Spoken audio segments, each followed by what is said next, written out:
Okay, well, I guess the time has come to finally pull this car apart right here.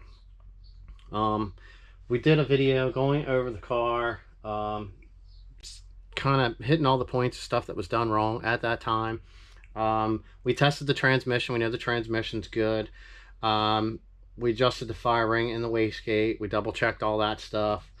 And fixed the exhaust leak. We confirmed that it does have what sounds very similar to would be a rod knock in the motor. And like I said, a bunch of the stuff that we could find that was wrong with this thing. So right now, at the time, I'm planning to basically go back to stock with this thing. I have another motor that I'm going to be putting in. It's not made for the turbo to be on it. Like, this is a built motor. So at this point right now, I'm planning to basically do this car a good refresh and get it up and operational to the point where it can be an enjoyed car and someone doesn't have to worry about doing like restoration stuff. They could actually just work on modifying it. So the motor that I had to put in here, if it came out of a car that had an 88 on it, I've just had it sitting back over here. So I'm going to go over all that stuff, just reseal everything, double check it, it had good compression. But that's the plan. Get this car back together the way that it should be. But one of the first things that we need to do, this seems to be always missed by people, is if you're going to do something like this, make sure... Got the seat back. Ooh. I did put nice new seats in here, man. These things are gorgeous. So the thing we need to do is we're going to get the battery hooked up and we need to pull the tune. We need to unmarry the tuner. All right. So that's what I'm going to do right now. I'm going to plug this thing in. I'm going to restore the stock tune to the ECM. I think this has a stage 1 ECM in it, if I remember correctly. And basically from that point, I'm going to get the windows rolled up and we're going to work on getting this motor and transmission pulled out of here and looking over everything and getting a list together of the other parts that we need to get together, because I'm going to be pushing this thing out and then bringing the motor in and going over the motor and the transmission and getting all that stuff ready to go back down in the car, along with getting all the parts that I need for this car into my trunk so that I know that they're all in one location, because I have stuff everywhere and sometimes it's hard to find stuff. So at least I'll know what I need. But let's get this thing unmarried. I'm going to hook up the battery. Let's plug this thing in. This was the tuner that came with the car.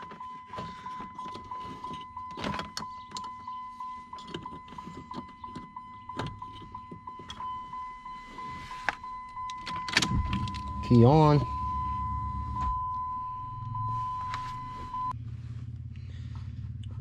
Performance tune. Agree.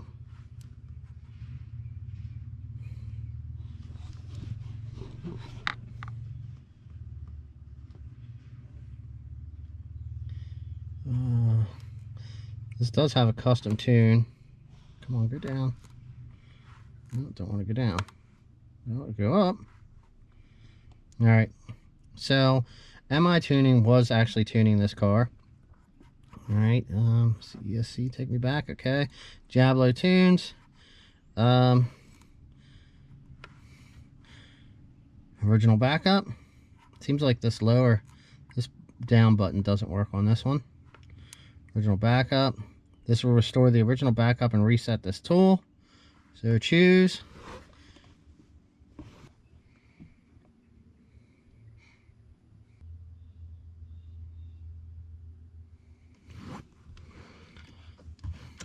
Off. On again. Continue.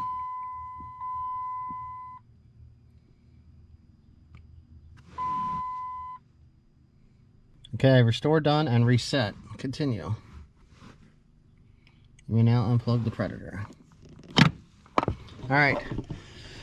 So we have our stock tune returned to the vehicle. Like I said, basically I will be putting this back to stock. And right now we're going to get the engine pulled. This just, I mean, I could always unmarry this at any time. I just wanted to do it first, because that's one of the things you should do if you're not going to be keeping this on. The tune was never actually finished because of the engine issue, so that was here to contend with.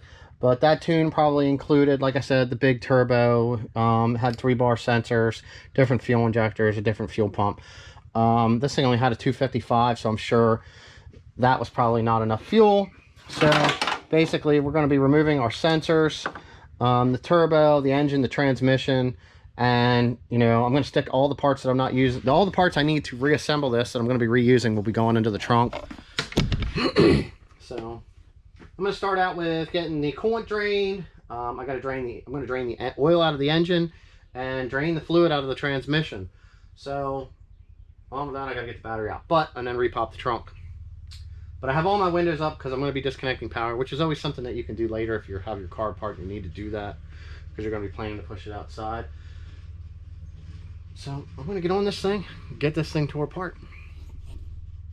Drained, trans is drained, turbo is off, everything came off. It looks like we got a couple bolts here from the Chevy bolts. They're the wrong ones for this. There's a good look at the throttle cable. Push that thing right through there. So definitely, man, definitely ate up. Looks like somebody tried to do some fancy dancy port work here.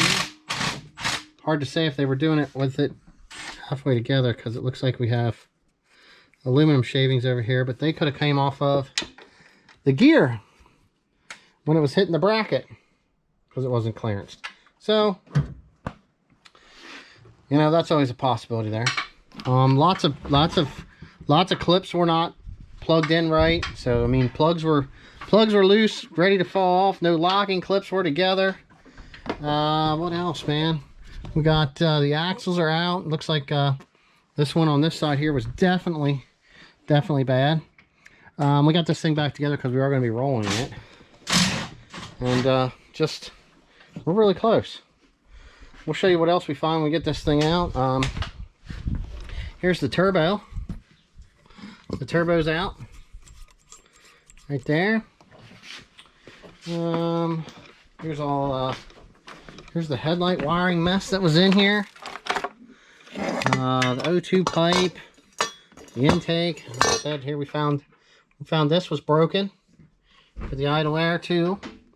The transmission fluid actually looked pretty good. I mean, this transmission worked really well. It went through the gears good. So I mean, that part of it was definitely a plus, and probably end up getting reused. And yeah. All right, well, we have everything's pulled off. I'm getting the big turbo stuff just sitting here out of my way. The engine's out. Like I said, this is just normal. This is what I do. The engine's out. I fixed up a couple things basically and pushing this out. I'll probably get the pressure washer and clean out this engine bay. And get it ready to accept the motor. Probably order new headlights. Most of the bushings all look good underneath. Like I said, I'll go over everything, get everything cleaned up, and actually get this thing back together and up and running. I'm going to remove this tape that's underneath here. Basically get everything fixed so that this thing can get back on the road. But we already, like I said, I got the seats. Got a nice set of seats in here. Everything just needs cleaned up. I mean, there's some fade on this panel, so I'll probably replace this panel here. I got some tape stuff that needs to come off that somebody put on there at one time. And just double check everything. I don't know, they got glue going on over here, so it's hard to say what was happening there. But everything's looking pretty good. Let's check out the motor. Alright, well, we got the motor. Trans is separated. We know the trans is good. We know we had a knock in the engine. You can actually see a lot here from the wastegate when it was leaking. All this black carbon up across here, all built up. They use some bolt here to hold this in. I got to pull a couple of these other things here because I'm just going to put this turbo kit together. And maybe somebody will use it, or I'll put it on something else later. You know, kind of go that way. The oil looked good. The transmission fluid came out, it was perfect, really nice and clean. You check everything out here now. So I'm gonna pull this clutch off, the turbo things. I'm gonna get this thing out of the way, and I'll add some more to this video and go from there. So let's get in here. We have Arp Head Studs. You can kind of see right there on that one, that's Crowler. These look like very clean rockers and lifters, so they look pretty good. You know, it wasn't in there long. I would say because of the wear on the cams, on the lobes, that this probably did not have assembly lube put on them, so they were probably started dry, because I would say they should not have that much wear if they were new, because you can look, you know, that one right there is, I mean, this isn't ugly wear and it's not bad, it's just seems excessive for something that's brand new. I'll pull a couple things off here. I'll show you where we're at. Like I said, inside here it seems to be what it seems to be. I don't see anything different with valves. Looks like somebody tried porting the exhaust here a little bit, but it is quite black and filled with carbon. So they did try porting the exhaust a little bit also on this head. Somebody spent a little bit of time doing some handwork. Nothing too fancy. It does look like it might be Felpro or a Mopar gasket. It's hard to say till you actually get them off and look at them. Alright, well, we got a couple things off. Figure screw it. Let's turn it upside down, make a mess. We got coolant coming out here. We got coolant coming out over there. So, let's get this valve cover off of here. Or, valve cover. Let's get this oil pan off of here, see what we find. I'm not sure what size bolts they use because these are not the correct ones. I'm sure I'm going to have oil coming out of this filter.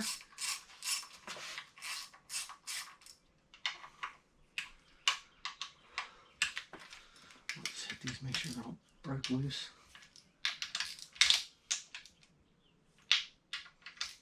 Yeah, I'm not sure who actually did the assembly on this engine, so we'll get to find out what's in here.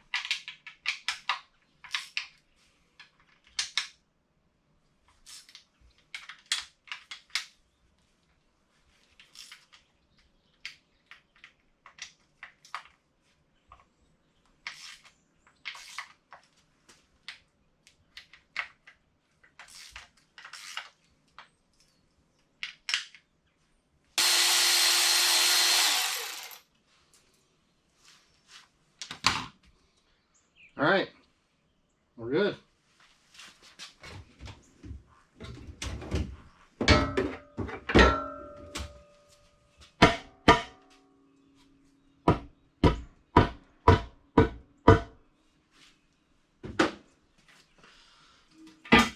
Let's see what we got.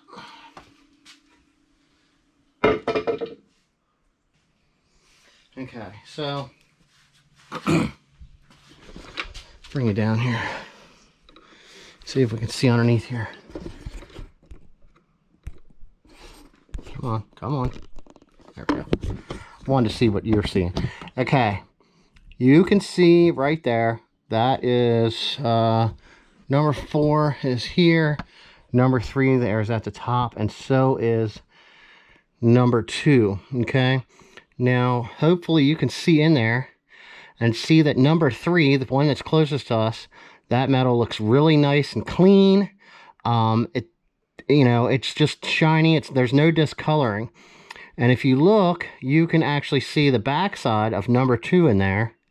And number 2 actually has some discoloration there to the rod cap.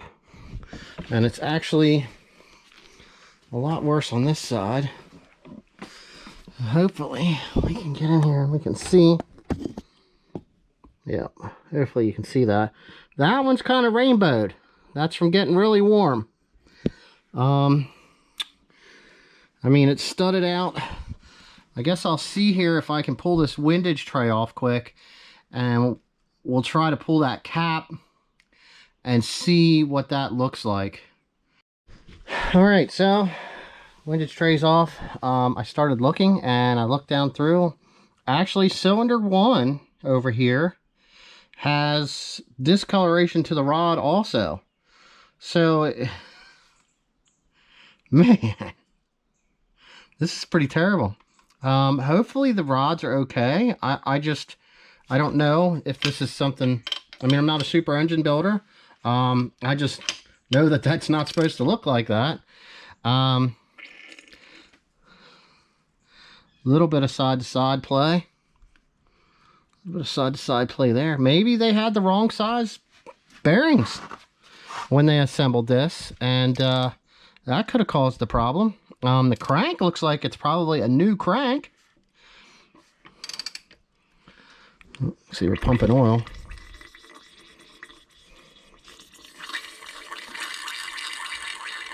That right there is weird to me too. I've never heard sounds come up out of a motor when it was upside down like that. So it's got compression probably pushing past the rings. So the rings probably weren't seated right.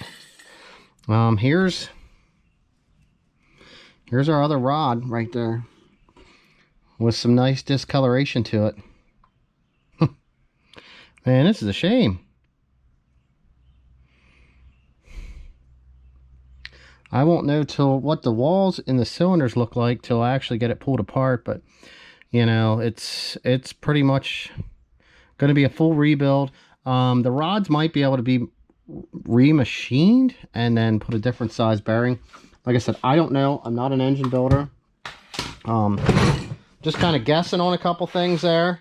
I definitely know it's no good. So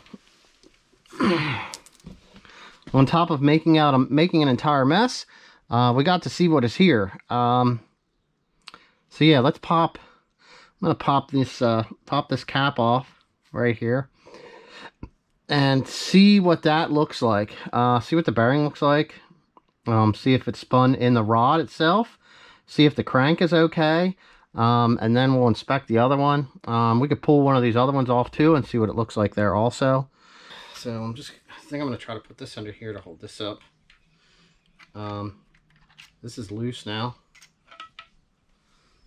Both bolts out of there.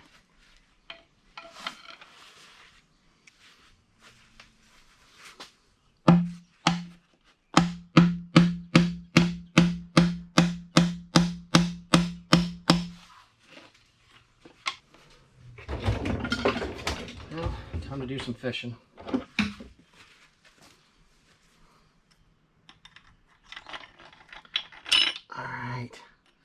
So, not exactly what you want to see. It looks like it actually spun in the rod. Okay. There's some damage here to the crank, but nothing looks terrible there. It's just the bearings. They're not, I don't know, man. Look, I don't know what the heck someone was trying to do here. It looks like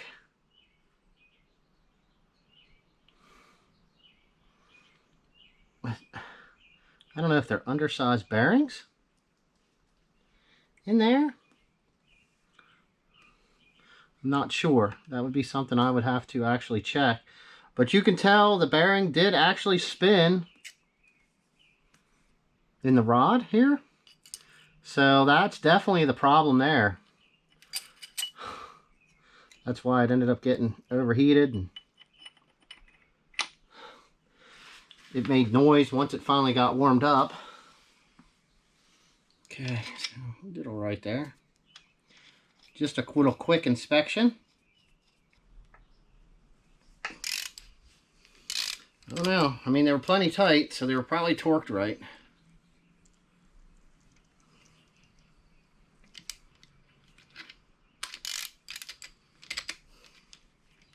It could have been, you know, dry startup. It's hard to say.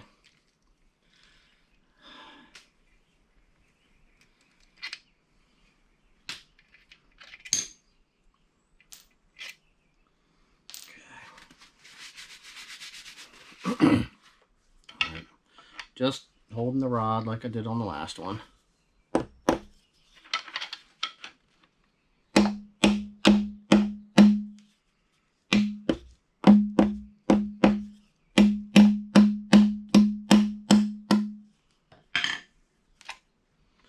All right, let's see what this looks like. Crank showing some wear. It doesn't look like this one didn't spin.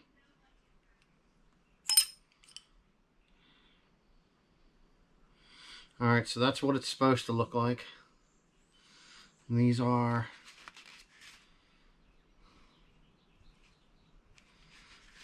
does it say size?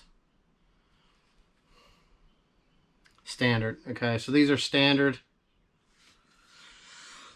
standard bearings. And if this was a new crank, they should have been a standard bearing.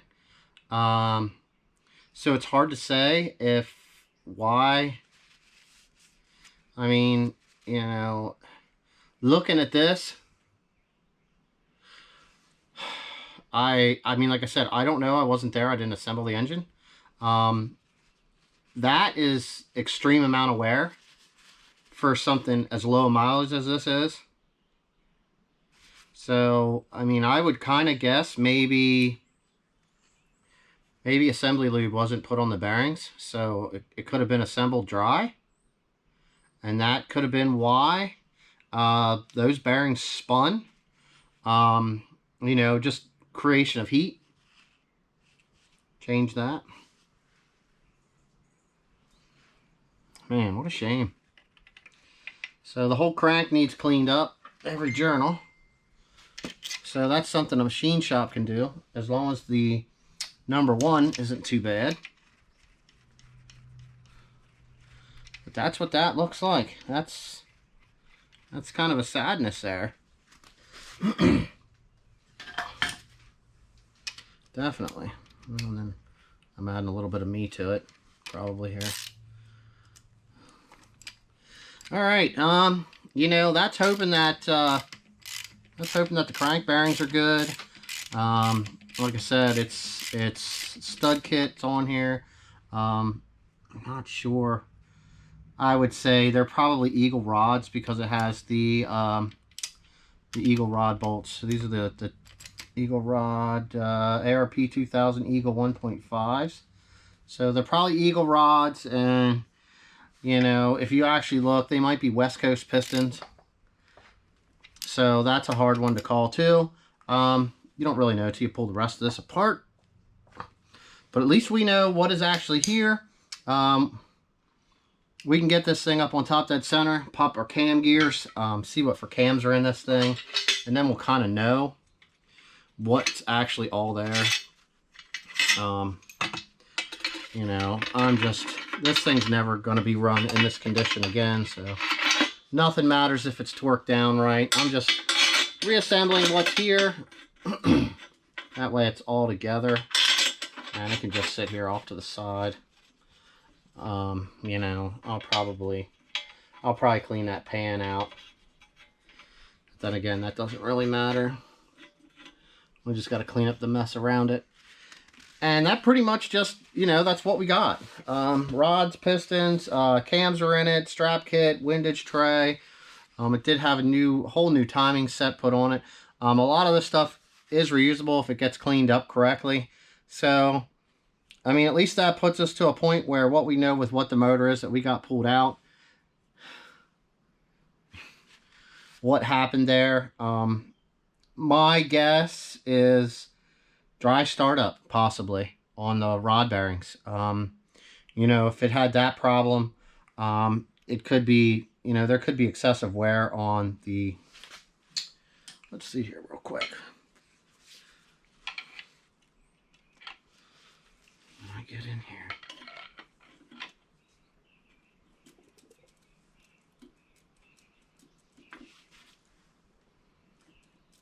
That's probably why the rear main seal is leaking. If I had a dial indicator on there, I'd definitely say that that crank's moving back and forth too. This thing's moving in and out. I don't know if I got you the...